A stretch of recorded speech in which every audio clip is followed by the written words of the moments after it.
오늘은 2022년 마지막 수요 예배입니다. 그래서 한 해의 마지막 때인데 또 이렇게 추운 날씨 속에서도 나와서 예배 드리는 여러분들에게 성령께서 큰 은혜 주셔서 말씀의 은혜 받는 시간 되기를 간절히 소망합니다.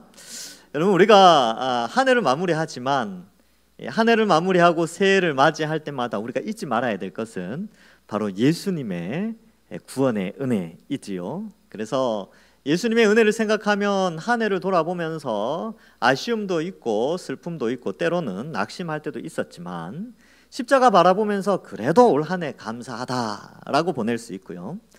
또 새해를 맞이할 때도 마찬가지입니다. 새해를 맞이할 때도 이런저런 계획들이 있지만 그 인간의 계획들보다 더 뛰어난 하나님의 계획이신 그 십자가, 올 한 해도 새해를 맞이하는 한 해도 십자가를 바라보면서 믿음을 유지하고 신앙생활을 해야 되겠구나 하는 것이 우리 그리스도인의 삶입니다. 그래서 오늘은 이 한 해를 돌아보는 의미도 있지만 무엇보다 예수님의 십자가의 의미를 조금 더 살펴보면서 예수님이 이렇게까지 우리를 사랑하셨구나, 하나님이 이렇게까지 인류를 사랑하셨구나, 그리고 올 한 해를 돌아보면서 그럼에도 불구하고 하나님은 여기까지 우리를 사랑하셔서 인도하셨구나 하는 그런 귀한 은혜의 시간이 되기를 간절히 소망합니다. 오늘 내용은 앞서서 이런 내용들이 있었죠. 예수님께서 이제 6월절 양 잡히시는 날에 이제 잡히시게 되는데, 요 앞에 이제 배경은 어떠냐 하면 이제 예수님께서 잡히셔서 대제사장 집들에 들어가게 됩니다. 그래서 거기서 신문을 받으시는데 대제사장과 종교 지도자들은 예수님을 죽일 계획을 가지고 있었어요. 그런데 그들이 관심을 가진 부분은 종교적인 부분입니다. 유대 사회 속에서 종교적인 부분으로 죽일 수 있는 부분은 신성모독인데, 신성모독죄로 죽이기 위해서 여러 가지 꾀를 내고 증인들을 세우지만 잘 맞지 않았죠. 그러나 바로 네가 전능하신 찬양 받으실 이의 아들이냐, 그리스도냐, 이런 질문에 예수님께서 내가 그다라고 대답했을 때 모독죄로, 신성모독죄로 죽이게 되는 것이지요. 그래서 누명을 씌우게 됩니다.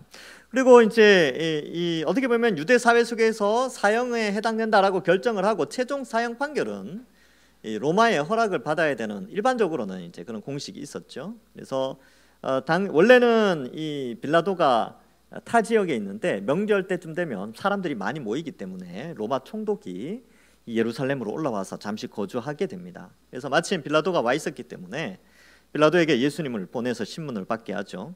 근데 빌라도의 관심은 종교에 있지 않았습니다. 신앙, 유대인들의 신앙, 그 관심 없어. 중요한 질문은, 빌라도가 한 질문은 그거였죠. 네가 유대인의 왕이냐? 이 왕이라는 것은 정치적인 용어죠. 네가 유대인의 왕이냐? 네가 로마에서 세운 왕이 아니라 네 스스로가 유대인의 왕이라고 생각하느냐? 왕이다 그러면 어떻게 됩니까? 이 반역죄에 들어가니까 이 질문을 한 거죠. 근데 예수님이 내가 네 말이 옳도다 이렇게 말을 해버리는 것이지요. 그런데 이 빌라도가 자세히 보니까 이 사형에 해당될 만한 게 아니라 그냥 이제 그 죄를 찾아내려고 하는데 특별한 게 없는 거예요. 만약에 유대인의 왕이라 그러면 뭔가 이제 무기를 모은다든지 반역을 꾀해서 뭔가 이렇게 서신을 돌린다든지 몇 가지 증거들이 나와야 되는데, 유대인의 왕이라는 자기 주장 외에는 다른 증거가 없으니까 이거는 좀 아닌 것 같다 이런 생각이 들었나 봐요. 그래서 이제 신문을 하면서 좀 풀어줄 계획을 좀 세우게 됩니다.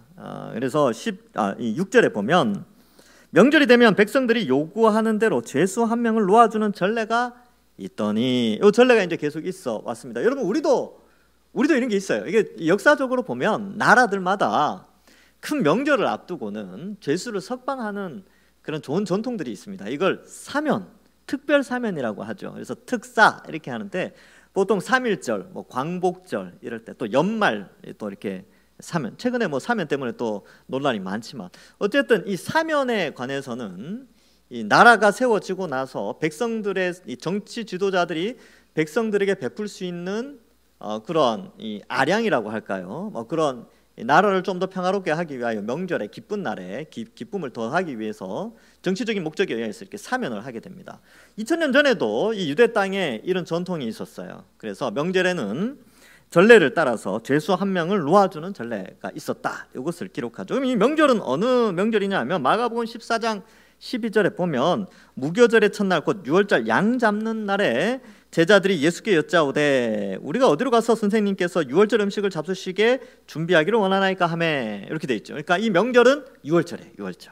그러니까 6월절 날 이 로마 총독의 권한에 의하여서 죄수를 놓아줄 수 있는 그런 이제 상태였죠.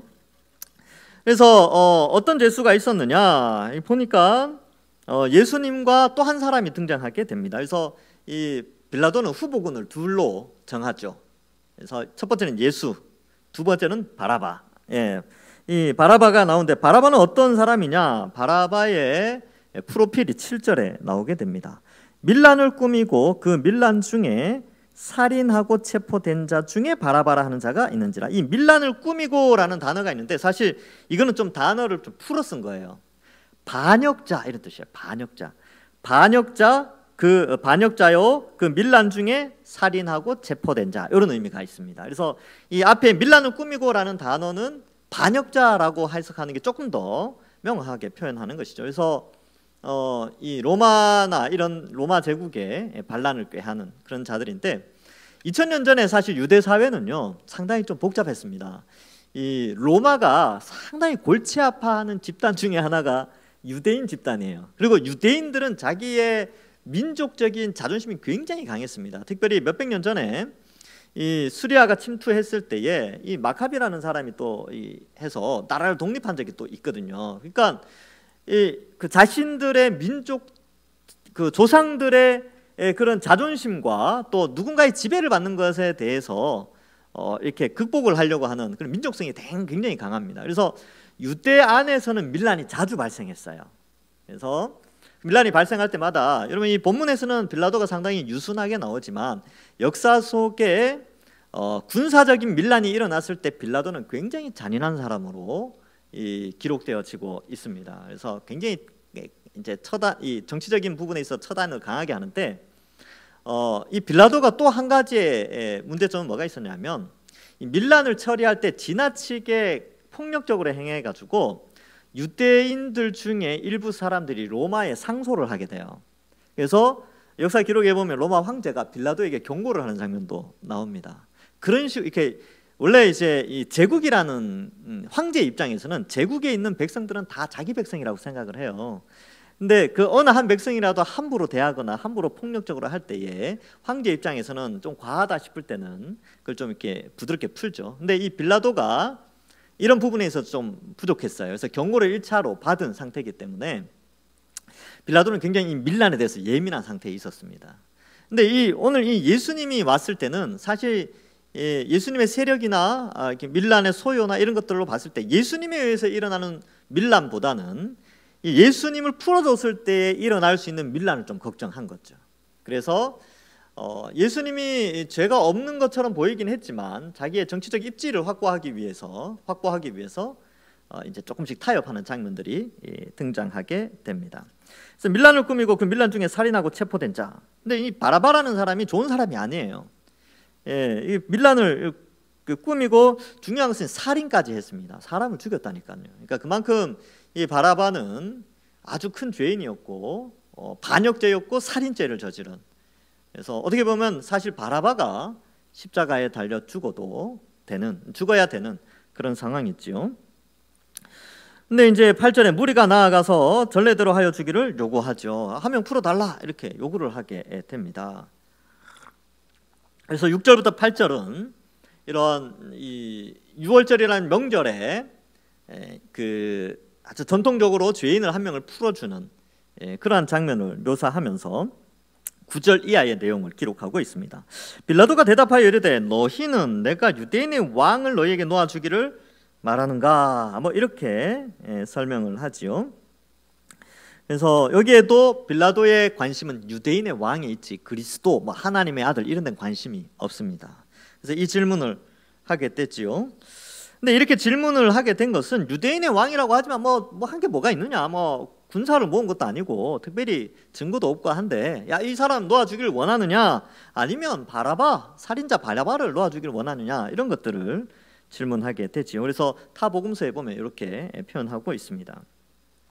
근데 10절에 이제 이는 그가 대제사장들이 시기로 예수를 넘겨준 줄 알미려라. 그래서 9절과 10절의 뉘앙스는 이렇습니다. 빌라도는 이 명절 가까이에 예루살렘에 들어오고 빌라도는 이미 예수님에 대한 소문을 많이 알고 있습니다. 크게 생각하진 않지만 그런 사람이 있구나. 일주일 전쯤에 5, 6일 전쯤에 뭐 이렇게 그 사람이 예루살렘 들어갈 때 뭐 사람들이 종려나무 가지 들고 막 무리들이 막 많이 따랐구나. 그리고 아는 거예요. 그러니까 종교적인 리더십이 대제사장과 서기관들 사내들인 공회에 있는 것이 아니라 종교적 리더십이 예수님께 있다는 사실을 알고 기존의 종교적 리더십의 기득권을 가지고 있는 자들이 예수님에 대한 시기심이 있다는 걸 알고 있었어요. 빌라도가. 당연히 알 수 있죠. 총독인데 정보력이 얼마나 좋겠습니까? 빌라도가 무식한 사람이 아니에요. 모든 것에 있어서 정보력이 뛰어난 사람입니다. 그래서 예루살렘 유월절에 모였을 때에 밀란이 될 수 있는 혹은 소요의 사태, 여러 가지 어지러운 사태가 벌어질 수 있는 상황들에 대한 정보들을 다 알고 있는 사람입니다. 그래서 이 무리들에게 이야기를 하면 이 무리들은 예수 편이 많을 것이다. 제가 이제 책들을 찾아보니까 그렇게 이제 연구를 해놨더라고요. 빌라도가 이렇게 자신 있게 이 특별 사면에 대한 이야기를 할 수 있었던 것은 많은 대중들이 예수님에 대해서 잘 알고 있었고 예수님에 대해서 호의적이라고 판단을 했다는 거예요.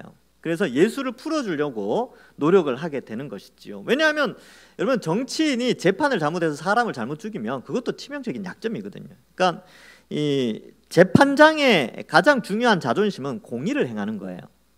근데 이 공의에 대한 그런 가치관이 있기 때문에 최대한 공의롭게 재판을 하려고 하지만 빌라도에게 또 하나의 아킬레스건은 앞에서 말했다시피 사람들이 밀란을 일으켜서 로마 황제에게 밑보이면 안 된다는 이런 그런 면도 있었습니다. 이 둘 사이에서 이제 계속 갈등을 하지요. 그래서 사람들에게 요구하면 아마 예수를 놓아주라고 하지 않겠나 이렇게 추측하는 책들도 있습니다. 사실 그런 배경들이 사실 있고 여러분은 이 마태복음이나 누가복음, 요한복음에 봐도 빌라도가 예수님을 놓아주려고 많이 노력한 부분이 있어요. 그런데 왜 못 놓아주게 됐냐면 자신의 정치적 입장을 더 견고하게 하기 위한, 결국은 자기를 위해서 자기의 욕심과 혹은 자기의 자리를 제대로 지키기 위해서 죄 없는 예수님을 죽이게 되는 그런 결과를 낳게 됐지요. 어쨌든 1차적으로는 빌라도의 접근은 뭐 괜찮았습니다. 그래서 누구를 놓아줄까 이렇게 하는데 대제사장들이 예수님을 시기하는 줄 빌라도도 알고 대중들도 알고 있을 것이니까 풀어주지 않을까 이렇게 생각했는데 이미 그 빌라도의 재판정에 있던 무리들은 대제사장에 의하여서 이미 매수가 된 사람들이죠. 그래서 11절에 보면 그러나 이렇게 이제 역접이죠. 그러나 대제사장들이 무리를 충동하여 도리어 바라바를 놓아달라 하게 하니. 그래서 반응이 전혀 다른 거죠. 그러니까 밀란을 일으키고 사람을 죽인 누가 봐도 누가 들어도 당연히 사형에 해당되는 사람이 죽고 죽이지도 않고 밀란을 꾸몄다고 하지만 증거도 없는 이 예수님을 딱 비교했을 때 일반 대중들은 당연히 예수님을 풀어주라고 할 것이다라고 판단을 할 수 있지만 그러나 이미 대제사장들이 사람들을 다 충동시켜놨어요. 그만한 재력과 권력을 가지고 있었던 것이지요.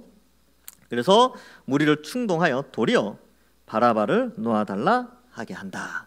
여러분 이 장면을 보면서 여러분 이 예수님이 십자가에 달리시는 과정 가운데 이 사실 모든 복음서가 예수님이 붙잡히고 십자가에 달리시고 장사 지내는 장면까지 굉장히 내용이 깁니다. 굉장히 길어요. 왜 이렇게 길게 써놓느냐 하면 이유가 있습니다. 왜 그러냐? 왜? 바로 우리가 그 십자가의 길을 걸어가야 되기 때문에 그렇죠. 그래서 그러한 부분들을 좀 생각해 볼 필요가 있습니다. 어쨌든 여기에서 대제사장들과 뭐 그 사내들인 공의 사람들이 시기 때문에 예수님을 죽이고자 하는 그런 장면이 나오는데 여러분 사실 이 시기와 질투는요 이만큼 사람을 죽이기도 합니다. 죽이기도 해요. 그러니까 우리도 이제 조심해야 될 부분이 있지요. 여러분, 교회 안에서도 이 시기에 대한 문제들이 굉장히 많은 문제를 일으킬 때도 있습니다. 그래서 대제사장들은 종교적 지도자였지만 시기에 불타서 사람을 죽이는 데까지 하나님을 반역하게 되고 율법을 어기며 시기하여 살인하게 되는데, 우리는 어떻게 해야 될까? 우리는 뭐 이제 좀 생각을 해보는 거죠. 그러니까 잠깐 생각해 보면 결국은 우리는 축복과 인정의 삶을 살아야 됩니다. 우리도 만약에 우리 속에 시기와 질투의 마음이 있으면요, 내가 누군가를 시기하는 사람을 해코지하려고 그렇게 변화될 수 있어요. 실제로 그렇고, 보통 이제 시기하고 질투하면요, 해코지하고 싶어 한다니까요. 그러니까 시기와 질투는 버리셔야 됩니다. 오히려 남이 잘 될 때 축복해 주셔야 돼요. 인정해 주고, 그렇게 해야 되는 것이죠. 그래서 여러분들, 사촌이 땅 사잖아요. 사촌이 땅 사면 배가 아픈 게 아니라 축복을 해줘야 됩니다. 다른 사람이 사업이 잘 됩니까? 축복받은 것처럼 보입니까? 예, 축복해 주십시오. 복 받았구나. 그리고 우리 자신은 나는 왜 이렇게 하나님 안 사랑해 주시나 그렇게 하지만, 여러분, 다른 사람들이 또 우리를 부러워할 수도 있어요. 여러분들의 여기 지금 신앙생활 하시는 여러분들, 앉아 계신 여러분들 있잖아요. 누군가는 여러분들을 부러워하고 있습니다. 진짜 그렇다니까요. 누군가는 부러워해요. 우리는 또 누군가를 부러워하면서 또 시기 질투가 발휘될 수 있는데, 그럴 때마다 우리가 이 죄를 범할 수 있기 때문에 시기와 질투에 있어서만큼은 철저히 경계해야 되고요. 그리고 만족하시고 오히려 축복하시고 인정해 주십시오. 상대방을 인정해 주는 게 중요합니다. 그래서 이 대제사장의 무리들은 그러지 못하였죠. 그래서 시기 때문에 예수님을 죽이게 되는 것입니다. 자, 그래서 악한 사람들 있죠. 빌라도도 악하고 대제사장 무리도 악하죠. 악하니까 어떻습니까? 혼란스럽죠. 잠언 29장 2절에 보면 이런 말씀이 나옵니다. 의인이 많아지면 백성이 즐거워하고 악인이 권세를 잡으면 백성이 탄식하느니라. 지금 이 상태가 2000년 전의 상태가 그랬어요. 이 대제사장의 무리들, 이 유대인들 사이에 종교적인 지도력을 가지고 있고 나름 정치적인 파워도 있었던 이 사람들이 권력을 잡았는데, 이 사람들이 악인들이었어요. 그래서 죄 없는 의인이신 예수님을 죽이게 되는 것입니다. 이제 빌라도가 두 번째 질문을 또 합니다. 그래? 다시 한번 질문할게. 12절에 보면, 그러면 너희가 유대인의 왕이라 하는 일을 내가 어떻게 했으면 좋겠느냐 질문을 하죠. 이 표현은 상당히 책임을 빗나가고자 하는 그런 표현이에요. 그러니까 직접적으로 어떻게 죽이겠다 이게 아니라, 예수라는 사람, 예수님이라는 분이 십자가에 달려 사형에 처형되는 것에 대한 책임에서 면제되고자 하는, 내 책임이 아니라 너희 책임이다 라고 떠넘기고자 하는 그런 의도가 다분히 적혀 있습니다. 그래서 어떻게 할까? 아는데, 지금 알고 있다니까요. 이 대제사장들이 시기하여서 예수님을 죽이려고 한다는 사실을 알고 있어요. 알고 있는데 그거를 이제 떠넘기는 거죠. 어떻게 할까? 이렇게 던지는 것이죠. 그래서 13절에 보면 그들이 다시 소리 지르되 그를 십자가에 못 박게 하소서, 이 표현이 나오는 거예요.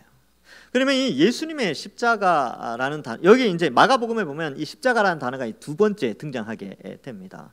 그러면 첫 번째는 어디에 등장하냐 하면 8장에 나와요. 8장에 보면 예수님께서 제자들에게 8장 34절에 무리와 제자들을 불러 이르시되 누구든지 나를 따라오려거든 자기를 부인하고 자기 십자가를 지고 나를 따를 것이니라.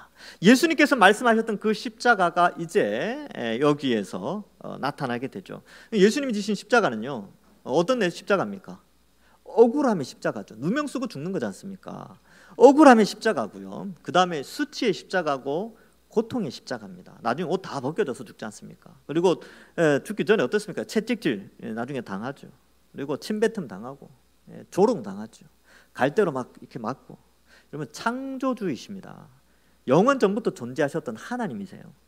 근데 그 하나님이 인간의 몸으로 오셨는데 피조물인 인간이 얼마나 수치를 주는지 몰라요.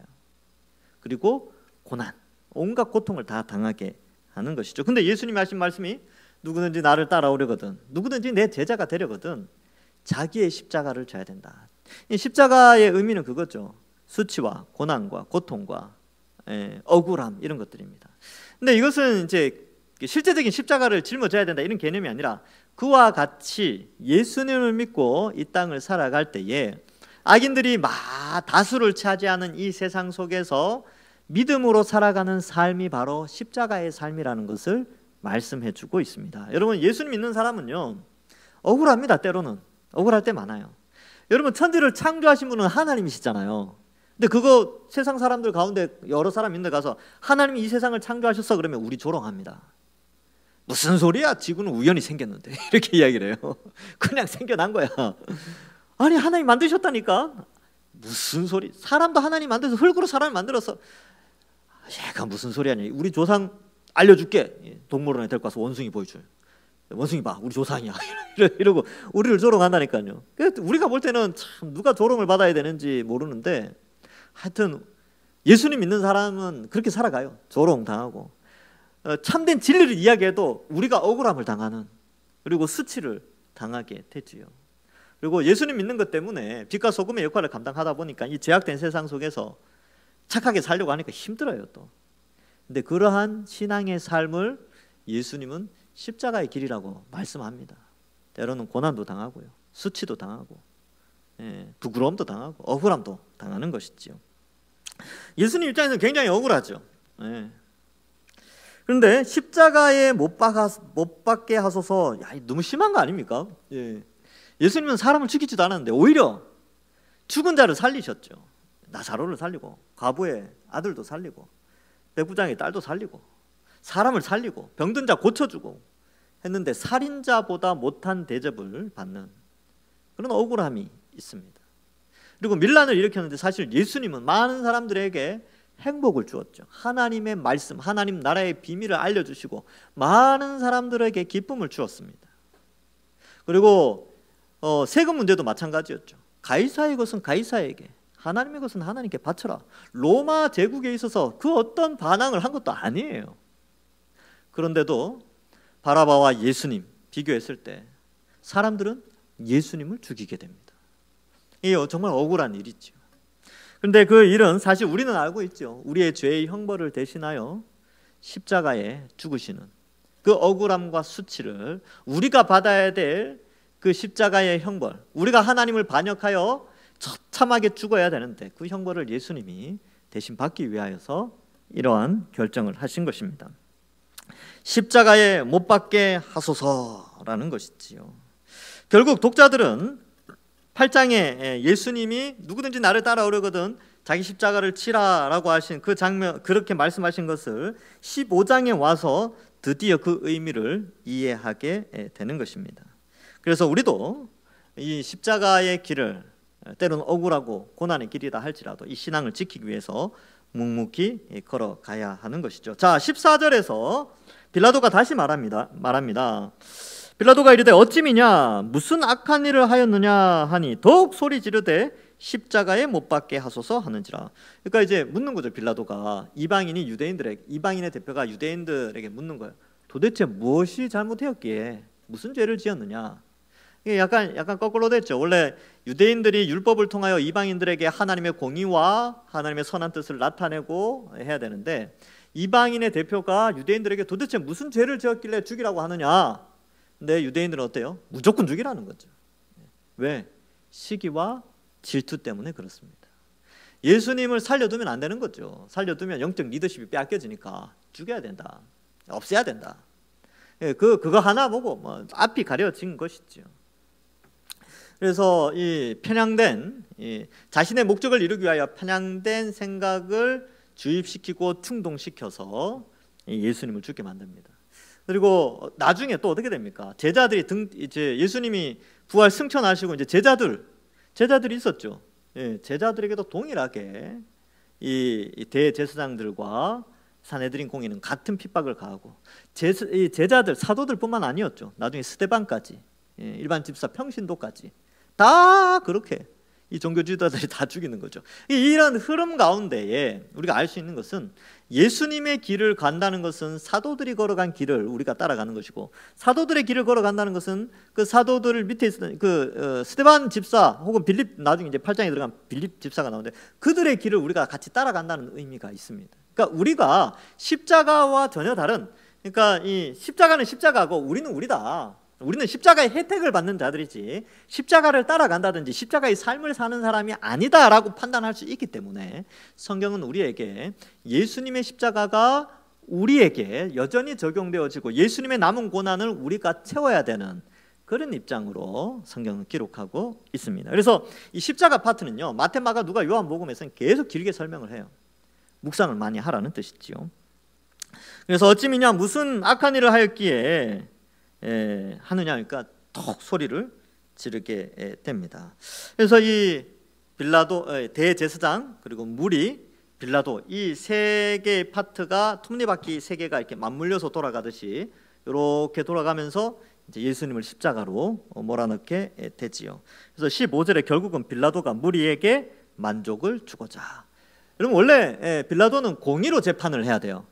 그런데 무리에게 만족을 주기 위해서 예수님을 죽입니다. 결국 이 흐름에서 봤을 때에 무고한 의인을 십자가에 못 박는 처형당하게 하는, 즉 의인을 죽이는 악한 살인죄, 살인 공모, 살인 교사의 죄를 누가 지었느냐? 대제사장, 무리, 빌라도. 즉 유대인과 이방인, 유대인의 대표라고 하는 대제사장, 이방인의 대표라고 하는 빌라도, 즉 이 두 무리, 이 두 부류를 통하여 결국은 전 인류가 예수님을 십자가에 못 박은 것으로 우리는 인식할 수 있습니다. 그래서 유대인의 대표, 이방인의 대표가 예수님을 십자가에 못 박았다. 전 인류는 이처럼 예수님 앞에 다 죄인이다. 그런데 재밌는 게 있죠. 누가 풀려났습니까? 바라바가 풀려났어요. 바라바는 어떤 사람이라고요? 로마의 반역죄죠. 그리고 사람을 죽인 사람이죠. 이 바라바는요, 지금 여기 나오는 빌라도나 대제사장이나 무리의 상징적인 대표자입니다. 그래서 이 무리들과 같이 바라바도 원래 죽어야 돼요. 그런데 예수님께서 바라바를 대신해서 십자가에서 죽으십니다. 예수님이 없었으면, 예수님이 이때 없었으면 어떻게 됐을까요? 바라바가 죽었겠죠. 예. 그러나 이 바라바도 예수님의 은혜를 간접적으로 혜택을 본 거죠.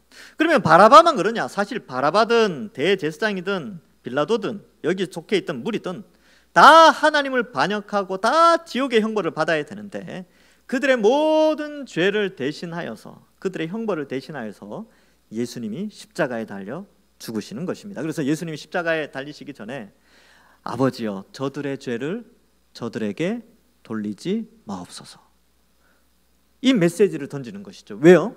예수님이 십자가에 죽으시는 목적은 죄인의 형벌을 대신하시는 것이기 때문에 예수님께서 그 말씀을 하신 것입니다. 그래서 오늘 이 연말에 우리가 이 십자가를 생각해 보는 거죠. 그래서 올 한 해 돌아보면서 좋은 일 나쁜 일 많이 있었는데 그 모든 것 위에 최고의 좋은 은혜는 그래도 나 같은 죄인을 위하여 예수님이 십자가에 죽어주셨구나, 너무 감사하다, 그 은혜 감사하다, 이 생각을 품으면 이 연말이 더 기쁨이 넘치는 것이죠. 자, 15절 보면 무리에게 만족을 주고자 하여 바라바는 놓아주고 예수는 채찍질하고 십자가에 못 박히게 넘겨주니라. 여기 보면 이제 채찍질하죠. 그래서 이 채찍질, 저는 이제 어릴 때는 그냥 채찍, 그 이제 드라마나 영화나 이런 데 보면 채찍이 그냥 가죽 길게 해가지고 이렇게 때리는 그 정도로 생각했는데 이제 이렇게 책을 살펴보고 또 영화를 아주 잘 만들었던 게 있죠. 뭐 패션 오브 크라이스트, 예전에 한 10몇 년 전에 뭐 거의 한 20년 가까이 됐죠, 그렇죠? 그때 나온 영화였는데 이 채찍이 그냥 채찍이 아니고 쇠 조각이나 뼈 조각을 끝에 이제 끝이나 이렇게 가죽에 달아서 이렇게 때리는 거죠. 근데 이제 때리고 나면 살이 뜯겨져 나오는 그런 채찍입니다. 아주 잔인하죠. 그래서 이 자국들이 막 남게 됩니다. 그리고 살아남으면 자국이 남고, 근데 십자가에 달리는 사람들은 이 채찍을 필수적으로 맞게 됩니다. 그래서 요세푸스가 기록한 유대 전쟁사라는 책에 이 십자가 형틀에 대한 기록이 아주 잘 나와 있어요. 그래서 보통 2, 3일 동안 사람이 매달려서 죽게 되는데 십자가를 치고 가기 전에 묶어놓고 채찍을 먼저 때렸다고 합니다. 그래서 예수님은 더 고통을 당하셨죠. 조롱도 당하시고 막 그랬어요. 그리고 달려 죽으실 때는 모든 옷이 다 벗겨져서 아주 부끄러운 모습으로 처참하게 피를 흘리면서 죽게 됩니다. 근데 그 예수님께서 원래 우리가 죽어야 되는 그 십자가의 형벌을, 우리가 받아야 되는 그 지옥의 고통을 십자가에서 대신 다 받아주신 것이죠. 그래서 그 예수님 믿는 사람은 아무도 지옥의 고통과 형벌을 당하지 않도록 오히려 하나님의 자녀가 되고 하나님 나라의 백성이 되어서 천국의 복락을 누리도록 은혜를 베풀어 주셨습니다. 2000년 전에 이 놀라운 기적의 역사가 일어난 것이죠. 자, 그래서 여기에 나오는 이 세 부류의 사람들, 빌라도, 대제사장, 무리, 이들은 우리의 모습입니다. 바라바까지 다 원래 우리죠. 그러나 하나님, 예수님은 이 모든 사람들, 그리고 우리를 대신하여서 십자가에서 형벌을 대신 받으셨다.